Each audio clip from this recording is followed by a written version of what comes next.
প্রেম তো অন্য জিনিস। প্রেমে তাত ছাইরা দেওয়া যায়, প্রেমে পড়লে বাদশাহী ছাইরা দেওয়া যায়, এর নমুনা অনেকেই দেখাইছে। আর শক্তির পূজা, তাই বাবা জাহাঙ্গীর বলেছেন, আমার দয়াল মুর্শিদ কেবলা ও কাবা বলেছেন, শক্তির পূজারী সে দুনিয়াতে কিছু পেতে চায়, আর প্রেমের পূজারী স্বেচ্ছায় সব কিছু হারাতে চায়। শক্তির যে পূজা করে, দুনিয়ার যে পূজা করে, ক্ষমতার যে পূজা করে, সম্পদের যে পূজা করে, সে দুনিয়ায় কিছু না কিছু পাইতে চায়। আর যে প্রেমের পূজারী প্রেমের পূজা করে, সে স্বেচ্ছায় সব হারাইতে চায়। দেখো, প্রেমের নিদর্শন যিনি সর্বপ্রথম দেখাইছেন তিনি হচ্ছেন বাবা আদম আলাইহিস সালাতু ওয়াস সালাম। প্রেমের নিদর্শন সর্বপ্রথম যিনি দেখাইছেন তিনি হচ্ছেন হযরত আযাজিল আলাইহিস সালাতু ওয়াস সালাম, যিনি তার মাশুকের ইচ্ছাকে উপরে রাখার জন্য নিজের মান সম্মান, নিজের আত্মসম্মান, নিজের পদবী, নিজের র্যাঙ্ক, নিজের অবস্থান এক কথায় বিসর্জন দিয়া দিছে। প্রেমের পূজারী বাবা আদম এক কথায় মাশুকের ইচ্ছা দেখছে। আমার মাশুক সৃষ্টি জগৎকে মিলাইতে চায়, এই সৃষ্টি জগৎকে ছড়াইতে চায়। আমি যদি ইচ্ছাকৃত ভাবে, আমি যদি এই মাশুকের মহব্বতে এই নিষিদ্ধ বৃক্ষের স্বাদ গ্রহণ না করি, আমার মাশুক পারে না। কারণ মাশুকের কাঁধে দোষ চলে যায়, না না কখনো হইতে পারে না। আমি যার মহব্বত করি, আমার মাশুক সে নির্দোষ, সমস্ত দোষ আমার। হযরত আযাজিল আলাইহিস সালাতু ওয়াস সালাম তিনিও সেই দোষ কাঁধে নিয়া লানতের তক্তা নিল কান্দে, নাম পদবী নিয়া নিল আলাইহিস সালাতু ওয়াস সালাম থেকে মহব্বতের কারণে নাম নিয়ে নিল লানতুল্লাহ, আল্লাহর লানত কান্দে নিল।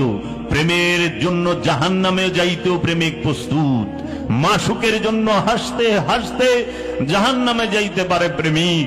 প্রেমিক জাহান্নামকে ভয় পায় না, প্রেমিক ভয় পায় আপন মাশুকের ওই মলিন চেহারাটাকে, আপন মাশুকের মলিন চেহারাটা প্রেমিক ভয় পায়, জাহান্নামকে ভয় পায় না। মাওলা হুসাইন আলাইহিস সালাতু ওয়াস সালাম তিনি তার মাশুক সুলতানে আম্বিয়া আবুল কাসেম মুহাম্মদ সাল্লাল্লাহু আলাইহি ওয়াসাল্লামের মহব্বতে, তার দ্বীনের মহব্বতে, দ্বীন ইসলামের মহব্বতে সমস্ত কিছু কুরবানি করে দিলেন, উৎসর্গ করে দিলেন। হাসতে হাসতে চোখে এক ফোঁটা জল আসে নাই, আসতে শুধু প্রেমের জন্য জল। তিনি সবচেয়ে বড় কুরবানি দিয়েছেন জগতের বুকে, যার থেকে বড় কুরবানি ইহ জগতে কেউ দিতে পারে নাই। মাওলা হুসাইন থেকে বড় কুরবানি দিছে আমার রাসূলের যে রাজকুমারী, মহা জগৎ জননী মা ফাতেমাতুজ জাহরা আলাইহিস সালাতু ওয়াস সালাম, তিনি নিজে কুরবানি হয়েছেন, তিনি নিজে শাহাদাত বরণ করেছেন। তিনি তার স্বামী মাওলা আলী আলাইহিস সালাতু ওয়াস সালামকে আল্লাহর হাবিবের জন্য উৎসর্গ করেছেন। তিনি তার সন্তান, তার কলিজার টুকরা, হৃদয়ের ধন, নয়নের পুতুলি মাওলা হুসাইন, মাওলা হাসান আলাইহিস সালাতু ওয়াস সালামকে উৎসর্গ করে দিয়েছেন রবের দরবারে। মা মরিয়ম তার সন্তান স্বয়ং ঈসা রুহুল্লাহ, যিনি আল্লাহর রূহ, ঈসা রুহুল্লাহ, রুহুল্লাহ আল্লাহর রূহ, স্বয়ং আল্লাহর রূহ, বীজ রূপী না, বিকশিত প্রকাশিত রূহ, যিনি স্বয়ং খোদার রূপ। এই ঈসা আলাইহিস সালাতু ওয়াস সালাম, যিনি মা মরিয়মের সন্তান, মা মরিয়ম তাকে উৎসর্গ করেছেন। আর মৌলার ইশকে, মৌলার মহব্বতে স্বয়ং ঈসা রুহুল্লাহ নিজেও শুলে চড়ে গেছেন, কখনো ফরিয়াদ করেন নাই। শুধু একটা জিনিস রবের দরবারে বলেছেন, হে আমার রব, ইয়া ইলাহি, তুমি তাদেরকে ক্ষমা করো, তারা নিজেরাও জানে না তারা কি করতেছে, তারা নিজেরা জানে না তারা কাকে আঘাত করতেছে। ঈসা রুহুল্লাহকে টাচ করার ক্ষমতা কাহারও নাই। বাবা, এই দেহ মরে, নফস মরে না, আর এই নফস মৃত্যুর স্বাদ নেয়। রূহ সে মৃত্যু জন্মের অনেক ঊর্ধ্বে। রূহ মৃত্যু এবং জন্ম এর দুয়ের ভেতরে থাকে না। রূহ হচ্ছে খোদার জাত, স্বয়ং নূর। ঈসা রুহুল্লাহকে টাচ করার ক্ষমতা জগতে কাহারও আছে? ঈসা রুহুল্লাহ যদি চাইতো সমস্ত মাটিকে উল্টায় দিতে পারত, কিন্তু ঈসা রুহুল্লাহ বলছে, হে আমার রব, তুমি তাদেরকে ক্ষমা করো। দেখেন, প্রেমের জন্য বাদশাহী ছেড়ে দেওয়া যায়, কিন্তু ক্ষমতার জন্য, বাদশাহী পাওয়ার জন্য হত্যা করে না?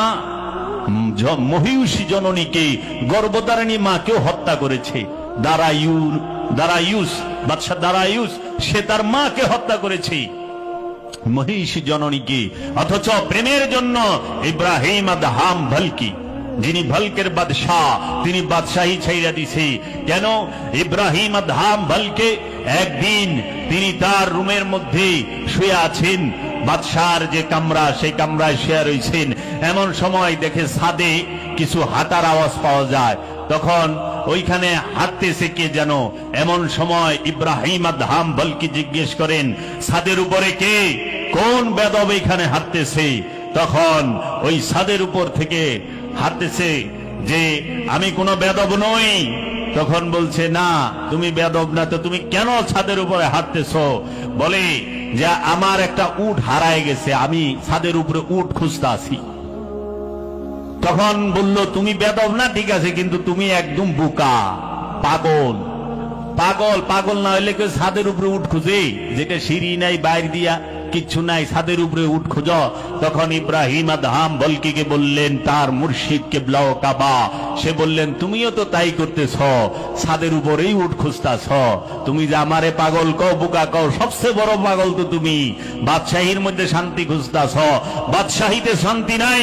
শান্তি যদি থাকে ফকিরিতে আছে। তখন ইব্রাহিম আদহাম বলকে সে এই যে গড় ছাড়লো, বাদশাহী ছাইরা দিল। ওলি আল্লাহরা মহব্বতে বাদশাহী ছাইরা দেয়।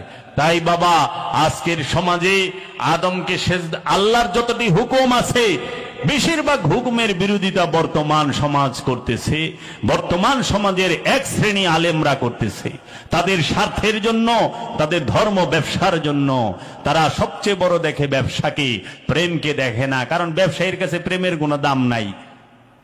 বর্তমান বিশ্বে আমাদের দেশে যে 4টা বিষয় সেবামূলক, সেই 4টা লইয়াই সবচেয়ে বড় ব্যবসা। শিক্ষা সেবামূলক খাত, শিক্ষা নিয়েই সর্বশ্রেষ্ঠ ব্যবসা এখন চলে।